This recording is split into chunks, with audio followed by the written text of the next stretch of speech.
ప్రియమైన సంగమం, ఇక్కడ మనం చదువుతూ ఉన్న సందర్భంలో ఈ యొక్క ఉదయకాల సమయంలో మనకి ఇవ్వబడిన పాఠ్య భాగాన్ని మనం గమనిస్తే 15వ అధ్యాయంలో, యోహాను సువార్త 15వ అధ్యాయంలో 27వ వచనంలో ప్రభువు, 26 నుంచి చదువుతున్న సందర్భంలో ప్రభువు శిష్యులతో మాట్లాడుతున్న సందర్భంలో ఆయన తాను చేసిన వాగ్దానాలను గురించి శిష్యులకు బయలుపరుస్తూ ఉన్నాడు.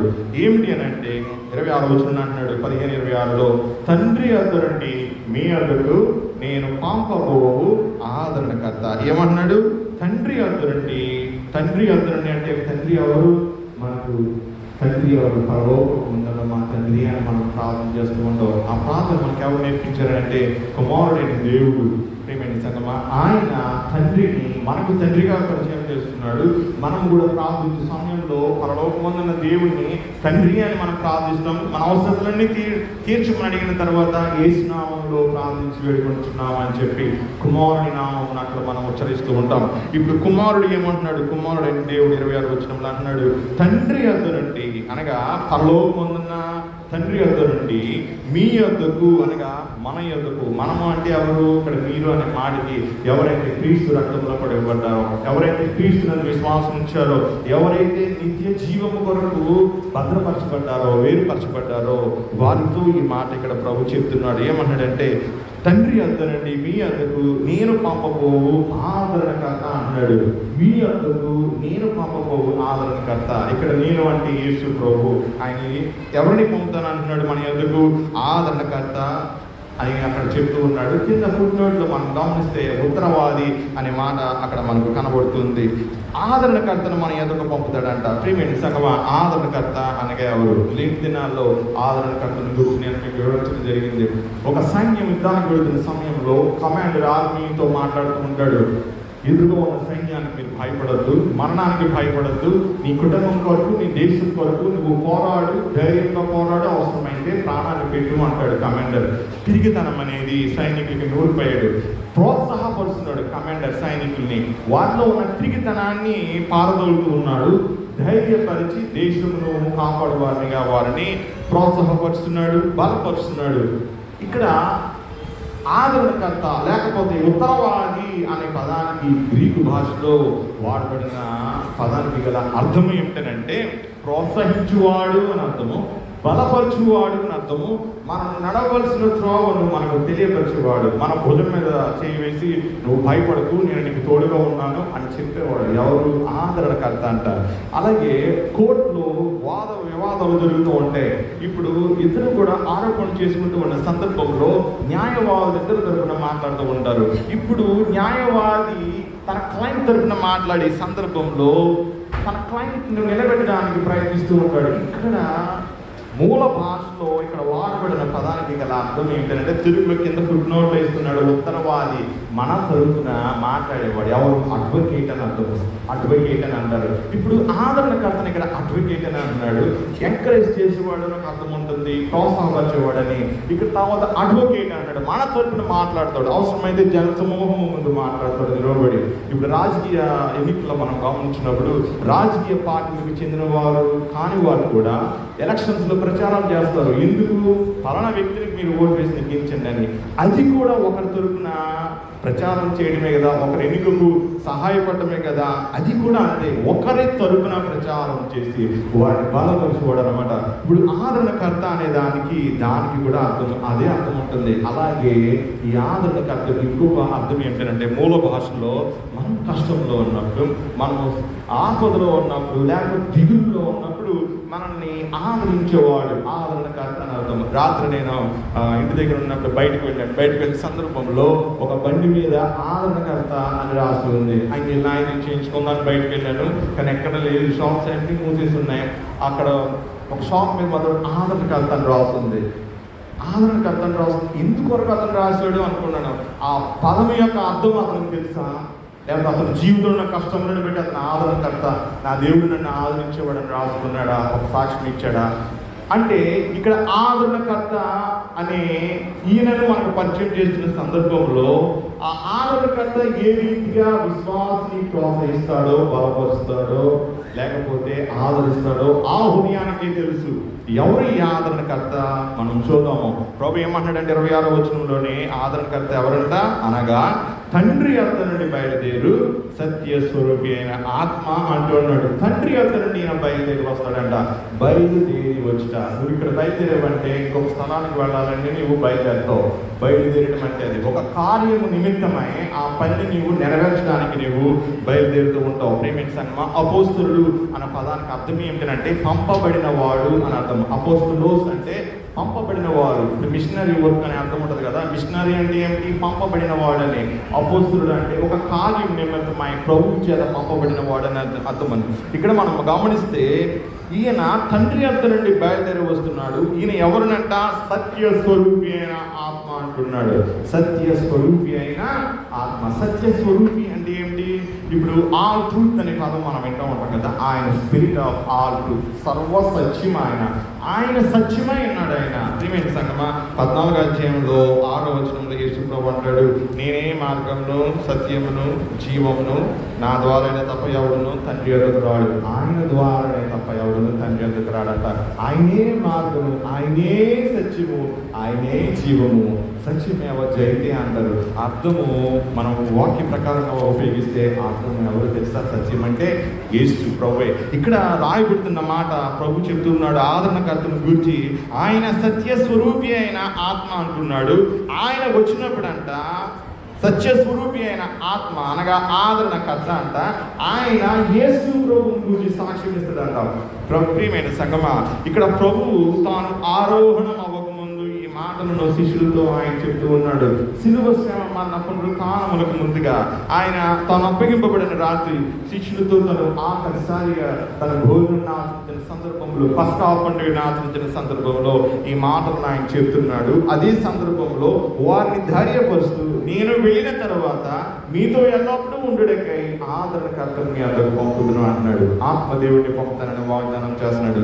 ఆయన వచ్చినప్పుడునంట ఆయన యేసు ప్రభువుని గురించి సాక్ష్యం ఇస్తాడంట. మనము 16వ అధ్యాయంలో 13వ వచనంలో మనం గమనిస్తే యేసు ప్రభు సత్య స్వరూపి అయిన ఆత్మను గురించి చెప్తున్నాడు. ఆయన మిమ్మల్ని సర్వ సత్యములోనికి నడిపించును, సర్వ సత్యములోనికి నడిపిస్తాడంట. ఏదెన్ తోట మనం గమనిస్తే ఏదెన్ తోట అనేది దేవుడి సన్నిధిలో ఉన్న ప్రాంతము. కానీ ఏదెన్ తోటలో సర్పం ఎలా ప్రవేశించాడు? కానీ సర్పము ప్రవేశించిన తర్వాత చెప్తున్నాడు, తోట చెట్ల ఫలములలో దేనినే తినవద్దని ప్రభు దేవుడు చెప్పాడా అంటే నిజమో చెప్తున్నాడు. అక్కడ దేన్నో తినద్దు అన్నాడు అని సాతానికి తెలుసు. మంచి చెడు వివేచన జ్ఞానం ఇచ్చే ఆ చెట్టు అక్కడ ఉంది, దాని పండ్లు తింటే మానవుని నేత్రాలు తెరవబడతాయని సాతానికి తెలుసు. అందుకనే సాతాను ఎరిగినాడు. దేవుడికి మాట చెప్పాడు ఆదాముకి అని. ఆదాముకి ఈ మాట చెప్పట్లేదు. హవ్వ దగ్గరికి వెళ్ళి అంటాడు, దేవుడికి తినద్దు అన్నాడు ఆ పండుని అని. హవ్వని మోసగించాడు. ప్రియమైన సంగమా, హవ్వతో ఉంటూ ఉన్నాడు. దేవుడు అబద్ధికుడు అని అక్కడ కనుపరుస్తూ ఉన్నాడు సాతాను. వాస్తవానికి యేసు ప్రభు ఈ లోకానికి గల కారణం ఏంటో తెలుసా?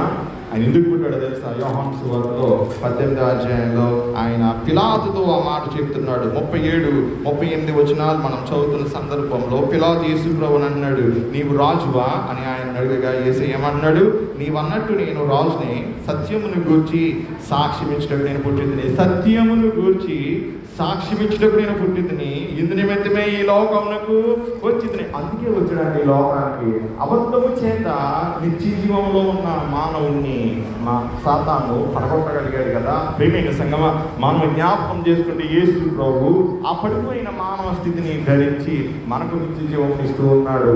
మానవ పాప శిక్షను ఆయన భరించి మనకు విమోచన ఇవ్వడానికే దేవుడు సత్యవంతుడు అని తెలియజేయడానికి ఈ లోకానికి వస్తున్నాడు. దేవుడు ఒక మాట చెప్పాడంటే అది అబద్ధం కాదండి. ఈ లోకంలో అబద్ధం అనేది ఉంటుంది. సాతాను మాయపరుస్తాడు, కానీ దేవుడు సత్యమును బయటపరచువాడు.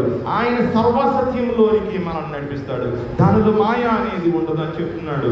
ఆయన గురించి ఇంకొక మాట చెప్తున్నాడు 11వ వచనంలోనే, ఆయన తనంతట తానే ఏమీ బోధింపడంత, తనంతట తానే ఏమీ బోధింపక. మరి ఎలా బోధిస్తాడంటే ఆయన వేటిని వినో అంటే ఆత్మదేవుడు వేటిని వింటాడో వాటిని బోధిస్తాడంట. సంభవింపబో సంగతులను మనకు తెలియచేయను. ఎవరు బోధిస్తారు? పరలోకమున్న తండ్రి బోధిస్తాడు. కుమారుడైన దేవుడు బోధిస్తాడు. ప్రియమైన సంగమా, తండ్రి అక్కడ ఏమి చెప్పమని దేవునికి పరిశుద్ధాత్మకి బోధిస్తే అదే ఆయన బోధిస్తాడంట. తనంతటా ఆయన ఏమీ బోధింపక వేటిని వినునో వాటిని బోధించి సంభవింపబోయే సంగతులను కూడా తెలియజేస్తాడంట. ప్రియమైన సంగతి ఇంకొక మాట అంటున్నాడు 14 వచనంలో, ఆయన నా వాటిలోనివి తీసుకొని మీకు తెలియచేయను. అనగా యేసు ప్రభు ఏ మాటలనైతే మనకు బోధించాడో వాటిని మనకు జ్ఞాపకం చేయవాడు అని ఇక్కడ చెప్తున్నాడు. అందుకని 15-26 వచనం అంటున్నాడు, సత్య స్వరూపి అయిన ఆత్మ వచ్చినప్పుడు ఆయన నన్ను గురించి సాక్ష్యం ఇచ్చును. సాక్ష్యం ఇచ్చుట అంటే ఏమిటి? మార్టూరియోస్ అంటే సాక్షి అని అర్థము. ప్రియమైన సంగమా, మార్టిర్ అనే పదం ఉంటుంది ఇంగ్లీష్లో. మార్టిర్ అనే పదమే ఈ గ్రీక్ పదంలో నుండి వచ్చింది, మార్టూరియోస్ అని. ప్రియమైన సంగమా, చూసిన దాన్ని, విన్న దాన్ని, ఎరిగిన దానిని, అనుభవపూర్వకంగా తెలుసుకున్న దానిని, ప్రియమైన సంగమా, దానిని బహిరంగంగా ధైర్యంగా తెలియపరిచిన వాడినే సాక్షి అని అంటారు. ఇప్పుడు పరిశుద్ధాత్ముడు యేసు ప్రభువుని గురించి మనకు సాక్ష్యం ఇస్తాడంట. ఇప్పుడు యేసు ప్రభు పరలోకమునకు వెళితేనే కానీ ఆత్మదేవుడు మన ఎదుగు రాడు. ఆత్మదేవుడు మనలో ఉండాలి అని అంటే యేసు ప్రభు పరలోకంలోనికి వెళ్ళాలి. అందుకనే ప్రభు శిష్యులతో చెప్తున్నాడు, నేను వెళ్ళిన తర్వాత మీ అందరూ సత్య స్వరూపి అయిన ఆత్మను మీ అందరూ పంపుదును అంటూ ఉన్నాడు. 16వ అధ్యాయంలో మనం చదువుతున్న సందర్భంలో 1వ వచనంలో ఆయన అంటున్నాడు, మీరు అభ్యంతరపడకుండా నేను ఈ మాటలు మీతో చెప్తున్నాను. వారు మిమ్మల్ని సమాజ మందిరములలో నుండి వెలివేయుదురు, మిమ్మల్ని చంపు ప్రతివాడు తాను దేవునికి సేవ చేయుచున్నానని అనుకుని కాలము వచ్చుచున్నది. ప్రస్తుత వర్తమాన కాల పరిస్థితుల్లో మనం గమనిస్తే ఇప్పుడు మనకులాగే తెల్లని వస్త్రాలు ధరించే వారు ఉన్నారు. మనకులాగే మన గ్రంథమును, పరిశుద్ధ గ్రంథమును కోరినటువంటి వేరొక గ్రంథము, కానీ అది అబద్ధములతో కూడిన గ్రంథం ఉన్నది. అది ఏంటో మీరు ఎరిగి ఉన్నారు. ప్రియమైన సంగమా, వారు బోధించే బోధనలు ఎలా ఉంటాయంటే యేసు ప్రభు దేవుని కుమారుడు కాదు, యేసు ప్రభు కేవలము ఒక ప్రవక్త మాత్రమే అని వారు బోధిస్తూ ఉంటారు. అవసరమైతే వారు యేసు ప్రభు దేవుడు అంటే ఆయన చంపడానికి కూడా వారు సిద్ధపడుతూ ఉంటారు. ఈ అంత్య దినాలలో అంత్య క్రీస్తు కూడా ఆ వర్గము నుండి, ఆ ప్రజల నుండే రాబోతున్నాడు. ప్రియమైన సంగమా, హబక్కూకు గ్రంథంలో మనం చదువుతుంటే కల్దీ గురించి అక్కడ దేవుడు మాట్లాడుతూ ఉన్నాడు. విస్తారమైన జనసమూహం అంట తమది కాని మృగబడులను ఆక్రమించుకొని వారిని హతమార్చేవారు, వారిని దోచుకునేవారు. ఆ యొక్క సమాజమే నేడు ప్రపంచంలో కూడా ఉన్నది. ప్రియమైన సంఘం దాని గురించి ప్రభు ఇక్కడ చెప్తున్నాడు. ప్రస్తుత వర్తమాన కాల సంఘం సమాజంలో మనం పోల్చుకుంటే ఇక్కడ ఏమన్నాడు, మిమ్మును చంపు ప్రతివాడు తాను దేవునికి సేవ చేయుచున్నానని అనుకుని కాలము వచ్చుచున్నది. లిబియాలో మనం గమనిస్తే ఎంతో మంది క్రైస్తవులని అక్కడ శిరఛేదనం చేసి వారిని చంపిన సంఘటనలు గత 7 సంవత్సరాల నుంచి మనం చూడగలుగుతున్నాం. అంతమంది అన్య జనాంగం మధ్య ముస్లిం దేశాల్లో ఉన్న క్రైస్తవులు మరణములకు కూడా తాము అప్పగించుకుంటూ ఉన్నారు, కానీ క్రీస్తు నామమును విడిచిపెట్టడానికి వారు అంగీకరించడం లేదు. ఎందుకంటే ఈ లోకం అశాశ్వతమైనది, మన కొరకు దేవుడు ఒక స్థలమును నిర్ణయించాడు, దాని కొరకు మనకు వెళ్ళాలి అని వారు విశ్వసించిన వారు ఎవరు ఇంత ధైర్యంగా విశ్వసిస్తారంటే సర్వసత్యంలోనికి నడిపించబడిన వారు మాత్రమే.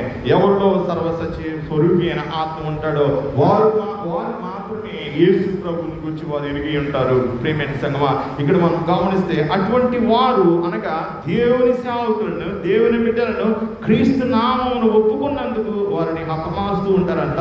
అటువంటి వారు తాము దేవునికి సేవ చేస్తున్నాం అనుకుంటారంట, కానీ వారు ఆరాధించేది నిజ దేవుడిని కాదు. ఇక్కడ మనం గమనిస్తే 3వ వచనం అంటున్నాడు, వారు తండ్రిని నన్ను తెలుసుకొనలేదు కనుక ఇలాగ చేయదు. వాళ్ళు ఏమనుకుంటున్నారు, వారికి దేవుడు తెలుసు అనుకుంటున్నారు, కానీ ప్రభు ఏమంటున్నాడు, వారు తండ్రిని నన్ను తెలుసుకొనలేదు కనుక ఇలాగ చేయదురు. అవి జరుగు కాలం వచ్చినప్పుడు నేను వాటిని గూర్చి మీతో చెప్పుతున్నానని మీరు జ్ఞాపకం చేసుకునేలాగిన ఈ సంగతులు మీతో చెప్పుచున్నాను. నేను మీతో కూడా ఉంటుంది కనుక మొదటనే వీటిని మీతో చెప్పలేదు. ప్రియమైన సంగమా, వాస్తవ పరిస్థితులు మనం గమనించుకుంటే అరబ్ కంట్రీస్ మనం చూస్తే క్రీస్తు వ్యతిరేక సమాజంగా ఉన్నవి. మనం గ్రంథమును కోరిన గ్రంథమే వారు పూజిస్తూ ఉంటారు, ఆరాధిస్తూ ఉంటారు. వారి పట్టు ప్రత్యేక గ్రంథం అనేది ఏమీ లేదు.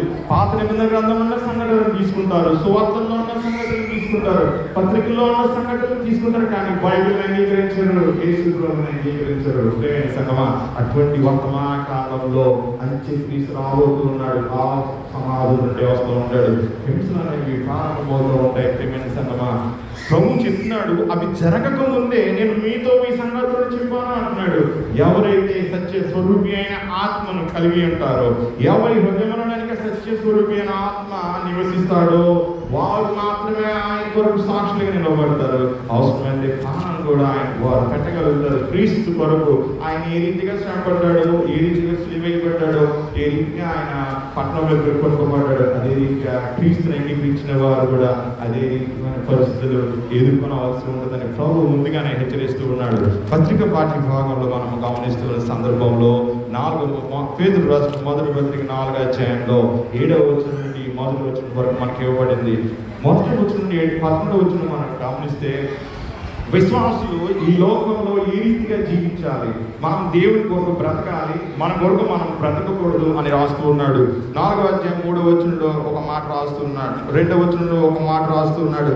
ఏమని అంటే, ఇక మీదట మనుజాశులను అనుసరించి నడుచుకొనక, మనము మనుజాశులను అనుసరించి నడుచుకొనక అని అంటూ ఉన్నాడు. మనుజాశులు ఏముంటాయి? శరీరాశ, నేత్రాశ, జీవపడము, ఇవే కదా. మనము మనుజాశులను అనుసరించి నడుచుకొనక దేవుని ఇష్టానుసారంగానే మనం నడుచుకోవాలి అని చెబుతూ ఉన్నాడు.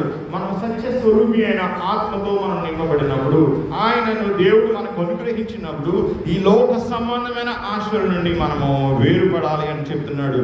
జీవించువాడు ఇక మీద తన కొరకు కాక క్రీస్తు కొరకు మాత్రమే, క్రీస్తు యొక్క కోరికలు నెరవేర్చుకోవడానికి మాత్రమే జీవించాలని 2వ వచనంలో చెప్తున్నాడు. అవసరమైతే క్రీస్తు వలె శ్రమపడాలి అని కూడా చెప్తున్నాడు. 3వ వచనం అంటున్నాడు, మనము గతంలో క్రీస్తుని అంగీకరించక ముందు, సత్య స్వరూపి అయిన ఆత్మ మనలోనికి రాకముందు, విశ్వాసి లేకపోతే పాపములు ఉన్న వ్యక్తి రక్షణకు ముందు ఏ రీతిగా జీవించాడో ఆ క్రియలన్నీ కూడా 3వ వచనంలో రాస్తున్నాడు. ఏ రీతిగా? పోకిరి చేష్టలు, దురాశలు, మద్యపానము, అల్లరితో కూడిన ఆటపాటలు, తాగుబోతుల విందులు, చేయదగని విగ్రహ పూజలు మొదలైన వాటి యందు నడుచుకొనుచు అన్యజనుల ఇష్టం నెరవేర్చుచున్నటకు ఆ కాలం చాలు, గతించిపోయిన కాలం చాలు అంటున్నాడు ఇక్కడ పేతురు. ఎవరితో అంటున్నాడు? రక్షించబడిన వారితో అంటున్నాడు. గత జీవితం వద్దు అంటూ ఉన్నాడు. అయితే మనము ఈ అన్యజనుల మధ్య నివసిస్తూ ఉండగా అన్యజనులు మనము వారితో కలిసి సహవాసం చేయడం లేదని మనం దూషిస్తూ ఉన్నారు, నిందిస్తూ ఉన్నారు అని అక్కడ 4వ వచనంలో చెప్తూ అంటూ ఉన్నాడు. 5వ వచనంలో, సజీవులకును మృతులకును తీర్పు తీర్చుటకు సిద్ధంగా ఉన్న వారికి వర్తమానాలై ఉన్నారు. ప్రియమైన సంగమా, ఈ లోకంలో మనం జీవిస్తున్నామంటే మనము నిత్య జీవమైన పునరుత్థానంలోనికి మనము ప్రవేశిస్తాము. అయితే దేవునికి ఇష్టమైన జీవితమును జీవించువారు వారు దేవునికి ఉత్తరవాదులై ఉన్నారంట. తమ్ముని గూర్చి వారు దేవునికి లెక్క చెప్పుకుంటారంట. 6వ వచనంలో అంటున్నాడు, మృతులు శరీర విషయంలో మానవ రీత్యా తిరుగు పొందినట్లును, ఆత్మ విషయంలో దేవుని బట్టి జీవించినట్లును వారికి కూడా సువార్త ప్రకటించబడును. సువార్త ప్రకటించబడడానికి ఉద్దేశం ఏంటంటే మనం క్రీస్తుని బట్టి మనం బ్రతకాలి, అందుకనే సువార్త ప్రకటించబడుతుంది. ఈ సువార్త మనకు ప్రకటించబడేంత వరకు మనకు క్షేమం అనేది ఉంటుంది. ఒకసారి సువార్త ప్రకటన ఆపివేయబడింది అంటే అయ్యో మానవునికి శ్రమ. ఇప్పుడు మనం 7వ వచనం మనం గమనిస్తే భక్తుడు ఏమని రాస్తాడంటే, అయితే అన్నిటి అంతము సమాప్తమైనది, అన్నిటి అంతము సమాప్తమైనది అన్నాడు. అన్నిటి అంతము సమాప్తమైనది అంటే ఏమిటి? ప్రేమైన సంగమా, అక్కడ సమాప్తము అనే మాటను భక్తుడు ఉపయోగిస్తున్నాడు. అన్నిటి అంతము అంటున్నాడు. అంతము అంటే పరిపూర్తి అని, టెలియోస్ అనే పదాన్ని అక్కడ గ్రీక్లో వాడుతూ ఉన్నాడు. టెలియోస్ అని అంటే కంప్లీట్ చేయడం అని, పేమెంట్ సంగమ ముగించడము అనే అర్థం వస్తుంది. జెఫన్యా గ్రంథంలో మనం గమనిస్తే, జెఫన్యా గ్రంథం 14వ వచనంలో ఇక్కడ ఒక మాటను భక్తుడు రాస్తూ ఉన్నాడు. పాత గ్రంథంలో యెహోవా దినం అనేది రాయబడుతూ ఉంది. ఇక్కడ పేతురు అన్నిటి అంతము సమీపమైనది, దాని అర్థం ఏమిటంటే దేవుని రాకడని గురించి అక్కడ చెప్తూ ఉన్నాడు. జెఫన్యా 1:14లో యెహోవా దినమును గురించి ఇక్కడ రాయబడుతుంది. ఆ అంతము, అంత్య దినము ఏ రీతిగా ఉంటుందంట ఇక్కడ చెప్తూ ఉన్నాడు. యెహోవా మహాదినము సమీపమాయను, సమీపమవుతూ ఉంది. అయితే దినం ఎలా ఉంటుందంట? యెహోవా దినము సమీపమై అతి శీఘ్రంగా వచ్చుచున్నది అని అంటూ ఉన్నాడు. ఆలకించుడి, యెహోవా దినము వచ్చుచున్నది. పరాక్రమశాలులు మహారోధనం చేస్తారంట. యెహోవా దినాన్న పరాక్రమశాలులు రోధం చేస్తారా, ఏడుస్తారా, విలపిస్తారా? ఇక్కడ దేవుడు తన భక్తుడి ద్వారా ఆ మాట రాస్తూ ఉన్నాడు. యెహోవా దినం అనేది తీర్పు దినము. ఆ దినమున పరాక్రమశాలులు మహారోదనం చేస్తారంట. అది ఉగ్రత దినము అని 15వ వచనంలో అంటున్నాడు. శ్రమయు ఉపద్రవమును మహానాశనమును కమ్ము దినము, అంధకారమును గాఢాంధకారమును కమ్ము దినము, మేఘములను గాఢాంధకారమును కమ్ము దినము. 15 నుంచి 18 వచనం వరకు మనం గమనిస్తూ ఉంటే యెహోవా మహాదినమును గురించి రాయబడుతూ ఉంది. ఆ దినం అంట ఘోరమైన శిక్షాదినమంట, పాపులకు అది శిక్షాదినము. ఎవరైతే సత్య స్వరూపి అయిన ఆత్మ ద్వారా నడిపించబడరో వారు ఆ దినములో, ఆ యొక్క అంచె దినములో తీర్పులో వారు పాల్గొనలు పొందుతూ ఉంటారు.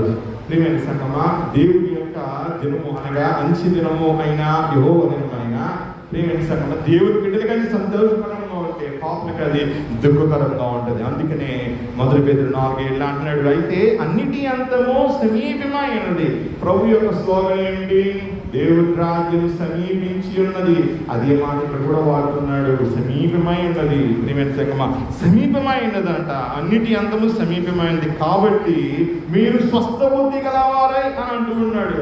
స్వస్థ బుద్ధి గలవారై, స్వస్థత ఉండాలంటే మంచి బుద్ధి, ఆలోచన, మంచి వివేకము మనకు కలిగి ఉండాలి. ఒక విషయాన్ని నీవు ఆలోచిస్తున్నావంటే అది పరిశుద్ధమైన ఆలోచన అయి ఉండాలి. ఈ లైట్ ఇలా ఇది వెలుగుతుంది అని నువ్వు ఆలోచించేటప్పుడు ఈ లైట్ వెలగడానికి గల కారణాలను నువ్వు పరిశీలించాలి. కానీ అది వెలుగుతుంది అని అంటే దాని వెనకాల ఏదో చీకటి శక్తి ఉంది, అందుకని ఆ లైట్ వెలుగుతుంది అని అనుకున్నా అనుకో, అటువంటి వ్యక్తి సాతాను సంబంధమైన ఆలోచనలో ఉంటాడు. కానీ దీనికి ఎలక్ట్రిసిటీ అనేది ఉంది.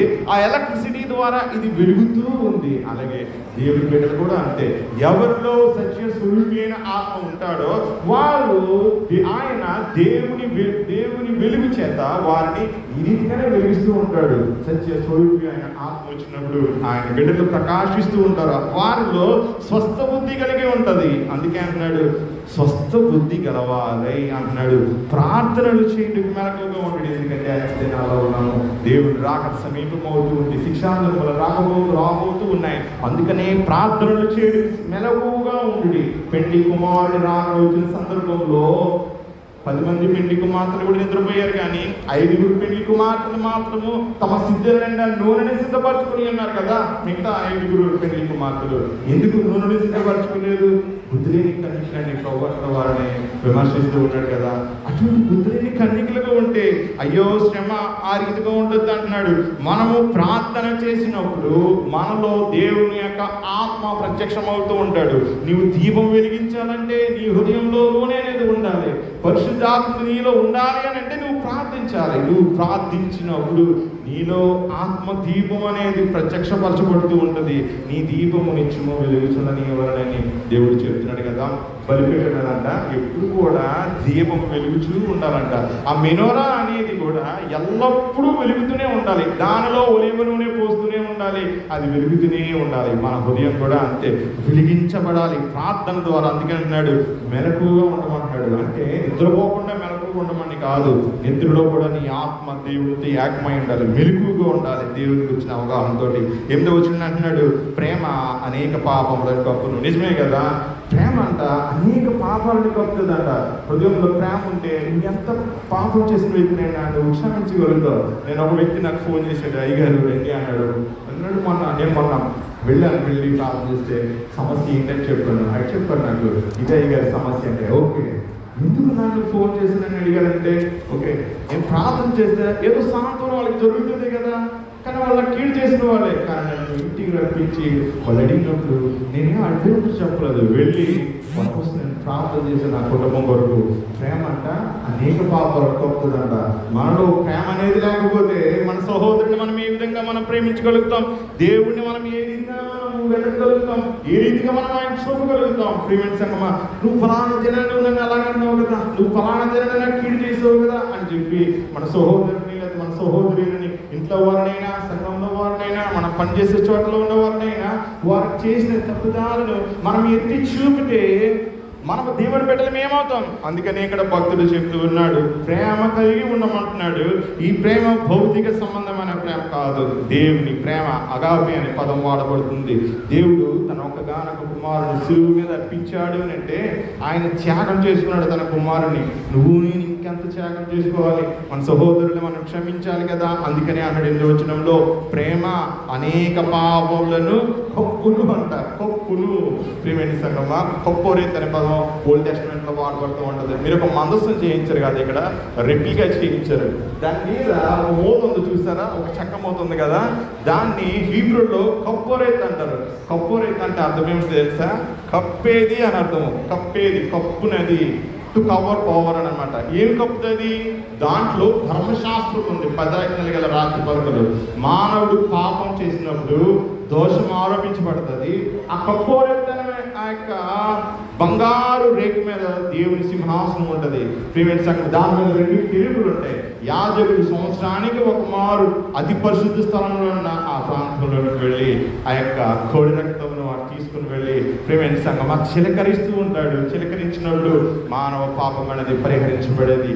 అది కూడా తాత్కాలికమే. ఇప్పుడు ఏం చేస్తుంది? ఆజ్ఞలను అతిక్రమించాడు తండ్రి, నీ ప్రజల పాపములను క్షమించు అని యాజకుడు అక్కడ దేవుని ప్రార్థిస్తున్నాడు.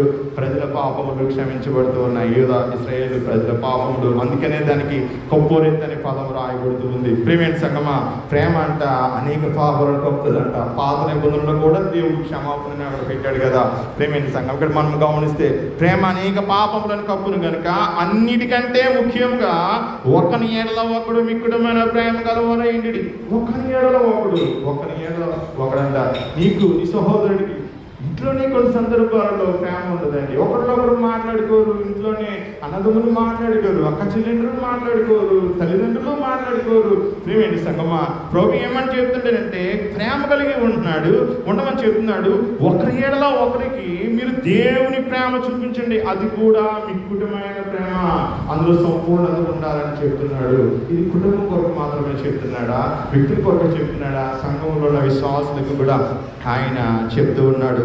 10వ వచనం మనం గమనిస్తే ఒక మాట రాస్తున్నాడు, సణుగు కొనకుండా ఒకనికి ఒకడు ఆతిథ్యం చేయడి. మరలా ఒకరికి ఒకడు అని అంటూ ఉన్నాడు. మనం ఖండిస్తున్నాం అనుకోండి, ఎదుటి వ్యక్తితో ఒక సంఘీభావం, సమాధానంగా ఉన్నాము అని అర్థము. ఇక్కడ కూడా బైబిల్లో ఒకనికి ఒకడు అనే పదం వాడుతున్నాడు. మాటికి సణుగు కొనకుండా అంటే గొడుగు కొనకుండా ఒకరికి ఒకడు ఏం చేయాలంట? ఆతిథ్యం చేయాలంట. మనకి 13వ అధ్యాయం మొదటి 2 వచనాలను గమనిస్తూ ఉంటే కొందరు తెలియకే దేవదూతలకి ఆతిథ్యం ఇచ్చారంట, తెలియకుండానే ఆతిథ్యం ఇచ్చారంట. ప్రియమైన సంగమా, కొన్ని సందర్భాల్లో దేవదూతలు కూడా మానవ రూపాన్ని ధరించి వారు సంచరిస్తారు. ప్రియమైన సంగమా, మనము వారికి ఆతిథ్యం ఇస్తూ ఉండాలి. తెలియదు ఎవరు దేవుడి చేత పంపబడ్డారు. అందుకని ఇక్కడ అంటున్నాడు, సణుగు కొనకుండా ఒకనికి ఒకడు ఆతిథ్యం చేయడి. 10వ వచనంలో అద్భుతమైన మాట మాట్లాడుతున్నాడండి. దేవుని నానా విధమైన కృప విషయమై మంచి గృహ నిర్వాహకులైంది ఒక్కొక్కడు కృపావరము పొందిన కొలది ఎవరికొకడు ఉపచారం చేయి. మరలా ఒకరికి ఒకడు అనే పదాన్ని ఇక్కడ భక్తుడు రాస్తున్నాడు. ఈ ప్రేమ ఎదుటివారి ఎలా మిక్కుటంగా కనపరచాలి. ప్రభు ఎదుటివారి కొరకే తన ప్రాణాన్ని పెట్టాడు శిలువ మీద. నువ్వు కూడా ఎదుటివారి కొరకి క్రీస్తు చూపిన ప్రేమను నువ్వు చూపగలగాలి. ప్రేమ సంగమా, ఇక్కడ మనం గమనిస్తే 10వ వచనంలో గృహ నిర్వాహకత్వము అనే మాట ఇక్కడ ఉపయోగించబడుతుంది. గృహ నిర్వాహకత్వము అనే మాటకి ఐకోనోమస్ అనే పదం వాడాడు. ఐకోనోమస్ అనే అర్థం ఏంటి తెలుసా? మేనేజర్ అని అర్థము. మేనేజర్ అంటే హౌస్ హోల్డ్ మేనేజర్. ఆ వ్యక్తి గృహం మీద అధికారిగా ఉండి ఇంటిలోని వారికి, యజమాని కుటుంబానికి, దాసులకి కూడా ఆహారాన్ని వడ్డించేవాడు. ప్రభు కూడా ఉపమానంలో చెప్పే సందర్భంలో ఏమని అంటాడు? గృహ యజమానిని ఎవరినైతే గృహ నిర్వాహకుడిగా నియమిస్తాడో ఆ వ్యక్తి అందరికీ భోజనం పెట్టాలంట. అదే అతని యొక్క బాధ్యత. ఇప్పుడు గృహ నిర్వాహకుడు సక్రమంగా పనిచేసినప్పుడు యజమాని అతనికి బహుమానం ఇస్తాడు. అలాగే దేవుడు కూడా అంట తన బిడ్డలకు కూడా ఆయన బహుమానం ఇస్తాడంట. ప్రతి వ్యక్తికి ఒక గృహ నిర్వాహకం దేవుడు అని చెప్తున్నాడు. ఏంటంటే ప్రతి వ్యక్తి కూడా తన ఆత్మను తను రక్షించుకోవాలి. అదే గృహ నిర్వాహకత్వము. నీ ఆత్మను గూర్చిన బాధ్యతను నువ్వు కలిగి ఉండి అది నువ్వు ప్రభు చెంతన పెట్టాలి. ప్రేమైన సంగమం, దానిని గూర్చిన లెక్క నువ్వు అప్పగించినప్పుడు నువ్వు ప్రభువును సంతోషింపజేయగలిగితే ఆ తీర్పు దినాన్ని ఆయన నీకు బహుమానం ఇస్తాడు. ఆ అంచె దినాన్ని అన్నిటి కాలం సమీపమవుతుంది. ఆ దినాన్ని ఆయన నీకు నిత్య జీవమైన బహుమానం ఇస్తాడు. ఎందుకంటే నీ ఆత్మను సత్య స్వరూపి అయిన వాని ఆత్మ స్వాధీనం వెలుచుకుని నీ జీవితాన్ని నడిపించుకున్నావు కాబట్టి. అయితే ఇక్కడ ఏమంటున్నాడంటే ఒక మాట చెప్తున్నాడు, దేవుడిచ్చిన కృపావరముల విషయంలో వాటిని మీరు ఉపయోగించి ఒకరికొకడు ఉపచారం చేయండి అని చెప్తున్నాడు. 11వ వచనంలో చూద్దాం చివరిగా. ఒకడు బోధించిన ఎడల దైవోక్తులను బోధించినట్టు బోధింపవలను, ఒకడు ఉపచారం చేసిన ఎడల దేవుడు అనుగ్రహించు సామర్థ్యము నుండి ఉపచారము చేయవలను. ప్రియమైన సంగమా, ఉపచారం అని అంటే డయోకొనేస్ అనే పదం వాడతారు, డీకన్స్ అనే పదం వాడతారు. డయోకొనేస్ అంటే to serve at the tables అన్నమాట. మనం ఇక్కడ జ్ఞాపకం చేసుకుంటే ఎదుటివానికి మనం తగ్గించుకొని ఆ రీతిలో ఉపచారం చేయమని ప్రభు చెప్తున్నాడు. అలాగే బోధించేవాడు దేవుని వాక్యము బోధించినట్టే బోధించాలంట. అది మన మాటగా కాదంట. దైవోక్తి అనే మాటకి మూల భాషలో తీసుకుంటే అక్కడ దేవుని వాక్యము అని రాయబడుతూ ఉంది.